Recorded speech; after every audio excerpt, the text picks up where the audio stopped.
Halo, apa kabar semua? Kali ini saya akan membahas mengenai manajemen perubahan budaya organisasi. Kenalkan, nama saya Rian Rizda Pangestu dari Universitas Esa Unggul Kampus Bekasi. Budaya organisasi.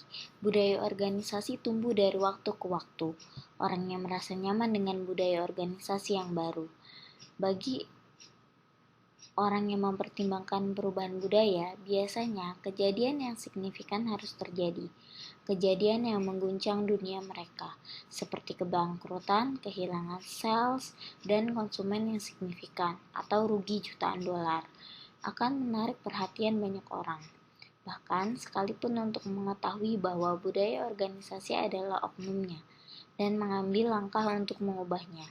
Ini juga merupakan perjalanan yang berat, ketika orang-orang dalam organisasi menyadari dan mengetahui bahwa budaya organisasi perlu diubah untuk mendukung keberhasilan dan kemajuan organisasi. Perubahan bisa terjadi, tapi perubahan tidak cukup dan perubahan tidak mudah dilakukan. Kabar baiknya, perubahan budaya organisasi adalah hal yang memungkinkan. Perubahan budaya memerlukan pemahaman, komitmen, dan alat. Tujuan perubahan budaya organisasi: A. Visi yang jelas dan arah strategi. B. Pengukuran kinerja yang jelas. C. Tindak lanjut pencapaian tujuan. Kemudian menghargai kinerja secara adil, lingkungan kerja terbuka dan transparan, menghapus politik, dan tim spirit yang kuat. Gejala suatu budaya organisasi yang tidak sehat yaitu terdapat perasaan puas diri secara berlebihan terhadap kinerja organisasi. Kemudian tidak adanya perasaan urgensi dalam memerhatikan kebutuhan konsumen. Yang ketiga, ada sedikitnya inovasi produk dan jasa dalam melayani konsumen. Kemudian, staf bersifat reaktif, melakukan sedikit inisiatif dan sering bersikap menunggu atasan. Kemudian ada eksekutif cenderung operation driven daripada business oriented. Kemudian ada pemimpin lamban dalam mengambil tindakan terhadap orang yang kinerjanya tidak memuaskan. Pemimpin secara efektif mengimplementasikan perubahan. Dan yang terakhir adalah orang menerima dan merasa nyaman dengan kinerja organisasi yang buruk. Siklus organisasi dan perubahan budaya. Mengubah budaya organisasi bukan perkara mudah, karena sekali budaya sudah terkristalisasi ke dalam masing-masing anggota organisasi dan tersistem dalam kehidupan organisasi, maka para anggota organisasi akan cenderung mempertahankannya, tanpa memperhatikan apakah budaya organisasi tersebut berfungsi atau tidak terhadap kehidupan organisasi. Dengan kata lain, perubahan budaya hampir selalu berhadapan dengan resistensi dari setiap anggota organisasi, sehingga perubahan budaya seringkali berjalan secara gradual dan membutuhkan waktu yang cukup lama. Mekanisme perubahan pada tahap berdiri dan pertumbuhan, yaitu adanya perubahan evolutif yang bersifat natural, yaitu perubahan budaya yang bersifat natural tanpa adanya rekayasa perencanaan sebelumnya, dan lebih berorientasi internal dalam kerangka perkokohan nilai-nilai yang sudah ada. Yang kedua ada perubahan evolutif yang dipandu dari dalam organisasi atau self-guide dengan menggunakan terapi organisasi. Perubahan budaya karena adanya kesadaran akan pentingnya memantau terus kondisi internal organisasi, melakukan penilaian dan evaluasi sehingga mengetahui kelemahan dan kelebihan organisasi. Perubahan ini terkadang membutuhkan keterlibatan orang luar dengan tujuan memberikan jaminan secara psikologis kepada orang-orang dalam organisasi bahwa perubahan tidak perlu ditakutkan. Kemudian ada perubahan evolutif dengan hybrid. Perubahan budaya dengan membiarkan budaya lama tetap eksis, namun pada saat yang bersamaan mulai diperkenalkan budaya baru, sampai pada saatnya nanti budaya baru benar-benar bisa menggantikan budaya yang lama. Untuk perubahan ini diperlukan bantuan orang dalam yang sudah lama bergabung dengan perusahaan sehingga keberadaannya dapat diterima semua pihak. Dan kemudian ada perubahan revolutif terkendali dengan bantuan pihak luar organisasi. Perubahan ini bisa dikatakan revolusioner karena perubahannya melibatkan orang luar, meski perubahannya masih dalam batas kendali organisasi, yaitu para pendirinya. Mekanisme perubahan pada tahap perkembangan, yaitu perubahan terencana dan pengembangan organisasi atau plan change and organizational development.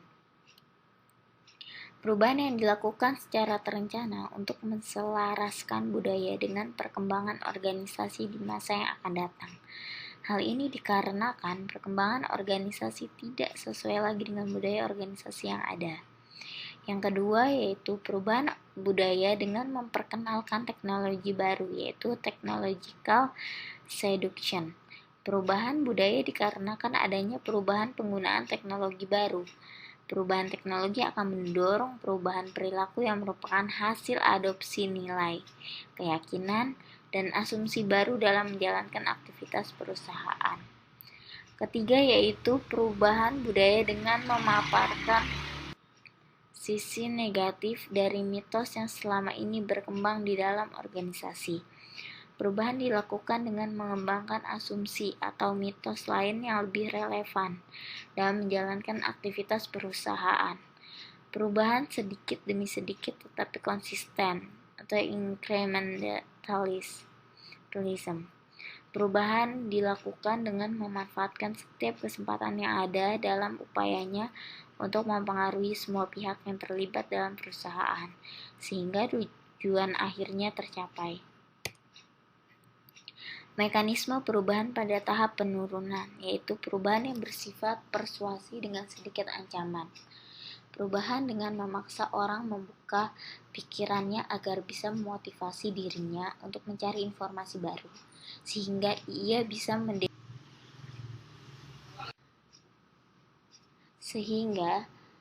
bisa mendefinisikan ulang kedudukan dirinya dan menentukan apa yang dilakukannya. Perubahan budaya melalui strategi penyehatan organisasi atau turnaround. Perubahan ini biasanya dilakukan dengan mulai memperkenalkan budaya baru dengan cara mengedukasi dan coaching para anggota organisasi, mengubah struktur dan proses organisasi, memberi perhatian dengan penghargaan, menciptakan slogan di samping, memberikan sedikit ancaman bagi mereka yang tidak mau berubah.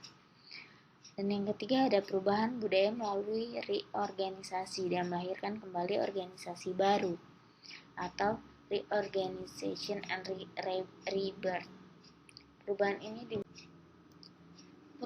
ini dimulai dengan pembubaran organisasi, kemudian membentuk organisasi yang baru, baik secara simbolik, yaitu dengan cara menata ulang visi, misi, dan tujuan jangka panjang, serta pergantian kepemimpinan. Sedangkan real berupa berbentuk akuisisi dengan merger, bahkan joint venture, atau aliansi strategi.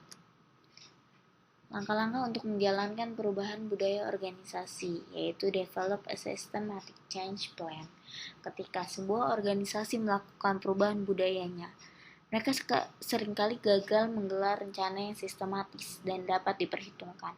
Seringkali mereka sekedar melompat pada kelompok fokus tertutup atau survei dengan samar-samar tentang apa yang telah dilakukan atau bagaimana mereka akan melakukannya. Yang kedua ada identifying change leader, yaitu identifikasi pemimpin perubahan yang tepat dapat memutuskan proses perubahan. Terlalu sering chief executive officer atau mengambil pegawai senior dan kepala bagian kepegawaian. Apa yang dilakukan adalah suatu kesalahan karena mereka telah mempunyai tanggung jawab normal, sehingga mungkin menimbulkan bias yang sudah pasti akan mengendalikan proses. Ketiga ada openness to new ideas. Tim perubahan maupun organisasi yang lebih besar perlu bersikap terbuka untuk mendengarkan gagasan baru. Tidak peduli berapapun besar perbedaan yang terjadi, karakteristik utama budaya menuju pada kegagalan baru adalah merupakan pertanda sebagai organisasi yang bersikap resisten terhadap perubahan. Yang keempat, ada building a board consensus for change consensus, yaitu membangun tim untuk perubahan merupakan konsep dan proses intervensi spesifik yang digunakan dengan sekelompok pekerja dalam organisasi. Yang kelima ada eliminate bias from the change process. Bias adalah hambatan utama kinerja bisnis, tetapi hanya sedikit yang mengenal adanya perangkap dari bias. Adalah wajar bagi orang untuk melewati biasnya sendiri dan menganggapnya sah. Akibatnya, bisnis sering membuat keputusan kritis dengan konsekuensi jangka panjang berdasar informasi dan sistem keyakinan yang bias. Dan yang terakhir ada individualist change strategies. Kenyataan menunjukkan bahwa tidak ada dua organisasi bisnis yang sama. Pendekatan yang dipertimbangkan cocok untuk satu organisasi mungkin tidak benar untuk organisasi yang lain. Kemudian ada bagaimana cara menciptakan budaya perubahan. Terdapat beberapa prinsip dasar untuk memulai menciptakan budaya perubahan dalam organisasi, yaitu melingkupi orang dengan informasi, kreativitas praktis, setiap orang dapat memberikan kontribusi, percobaan dan evolusi, menghargai inovasi dan memindahkan halangan, mempublikasikan keberhasilan, menciptakan dunia kecil.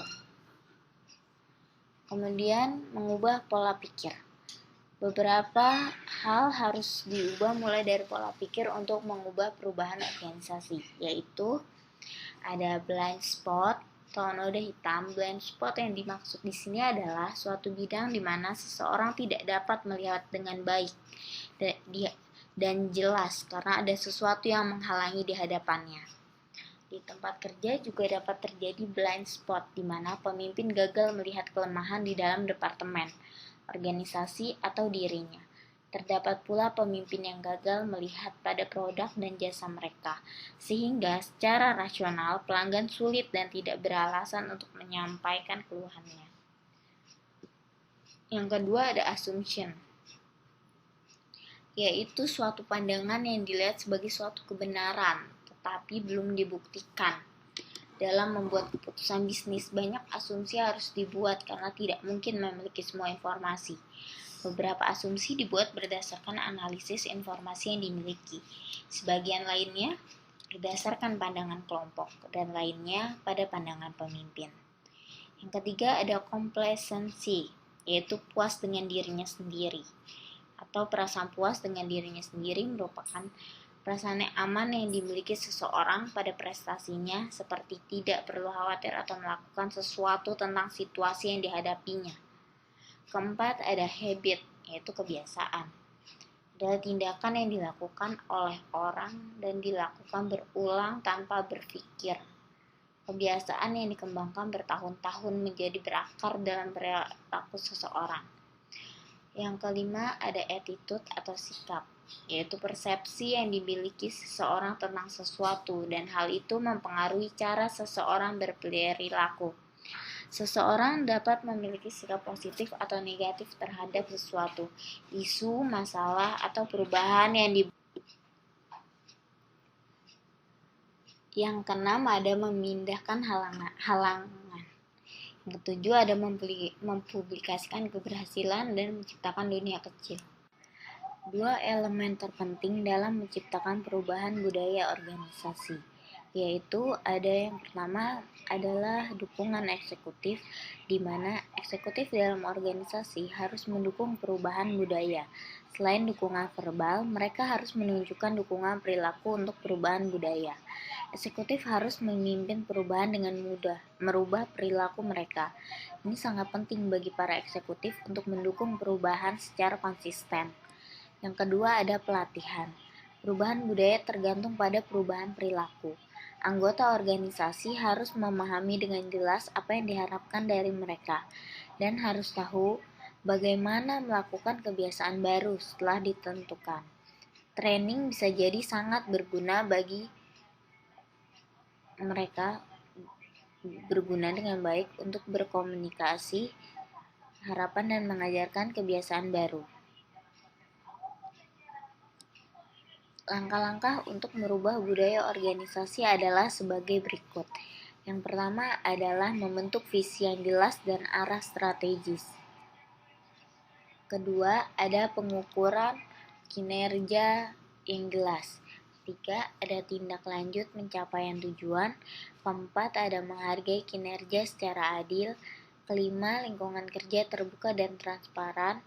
Keenam, menghapus politik. Kemudian yang terakhir adalah tim spirit yang kuat. 3 langkah penting dalam perubahan budaya organisasi, yaitu sebelum organisasi bisa merubah budayanya, pertama harus memahami budaya yang ada atau menggunakan cara yang ada saat ini. Kedua adalah setelah memahami budaya organisasi yang ada saat ini, organisasi Anda di masa datang dan putuskan bagaimana budaya organisasi bisa mendukung kesuksesan. Visi apa yang dimiliki organisasi untuk masa depannya dan bagaimana seharusnya perubahan budaya bisa mendukung pemenuhan visi tersebut. Dan yang terakhir adalah individu dalam organisasi harus memutuskan untuk merubah perilaku mereka untuk menciptakan budaya organisasi yang diinginkan. Ini adalah langkah tersulit dalam perubahan budaya. Memelihara kepercayaan. Kepercayaan atau trust merupakan nilai yang paling dihargai dalam hubungan antar manusia dan mungkin merupakan konsep yang kurang dimengerti di tempat pekerjaan. Trust merupakan komponen terpenting yang membantu mengembangkan suatu lingkungan kerja yang kondusif. Cara suatu organisasi mengembangkan kepercayaan adalah sebagai berikut. Antara lain, yaitu mendorong moral staff. Moral staff mengikuti sikap umum individu terhadap tempat pekerjaan. Hal tersebut dapat mengacu pada persepsi seseorang pada pekerjaan, atasan, atau sistem dalam organisasi. Orang dengan moral tinggi mempunyai sikap positif terhadap pekerjaan, atasan, atau sistem. Yang kedua adalah mendorong sharing. Organisasi dengan tingkat kepercayaan tinggi memiliki karakteristik bahwa orangnya terbuka dalam cara melakukan sesuatu. Pemimpin yang jujur dan tulus dapat membawa bawahannya dalam rasa percaya diri mereka. Yang ketiga yaitu memperbaiki komunikasi. Organisasi yang mengembangkan tingkat kepercayaan tinggi ditandai oleh adanya orang yang mampu berkomunikasi secara terbuka dari atas sampai bawah atau sebaliknya. Yang keempat yaitu menurunkan stres. Organisasi dengan kepercayaan tinggi akan menurunkan stres di tempat kerja dan memungkinkan orang mewujudkan kinerja terbaiknya. Mereka dapat menyalurkan energi dan waktu pada pekerjaan dengan baik dan menjadi lebih efisien dan efektif dalam pekerjaan mereka. Kelima yaitu memperkuat teamwork. Memungkinkan orang datang bersama bekerja dan mencapai sinergi dalam pekerjaannya. Kepercayaan tidak hanya memperkuat teamwork, tetapi juga membantu memperkuat hubungan yang baik di antara individu. Yang keenam, ada meningkatkan loyalitas. Pekerja mempercayai bahwa perusahaan menjaga kepentingan mereka, bukan semata-mata mencari keuntungan. Dalam suatu hubungan yang berbasis kepercayaan, orang melakukan sesuatu karena mereka inginkan dan bukan karena diharuskan. Organisasi yang mempunyai kepercayaan tinggi membantu meningkatkan loyalitas karyawannya. Yang ketujuh ada menekankan biaya. Kepercayaan meningkatkan moral, mendorong sharing, memperbaiki komunikasi, menurunkan stres, memperkuat teamwork, dan meningkatkan loyalitas. Pada gilirannya, hal ini akan mengurangi biaya operasi. Staf dengan moral tinggi dapat menyelesaikan tugas sesuai deadline dengan menggunakan lebih sedikit sumber daya. Sekian dari presentasi saya kali ini. Terima kasih, semoga bermanfaat bagi kita semua.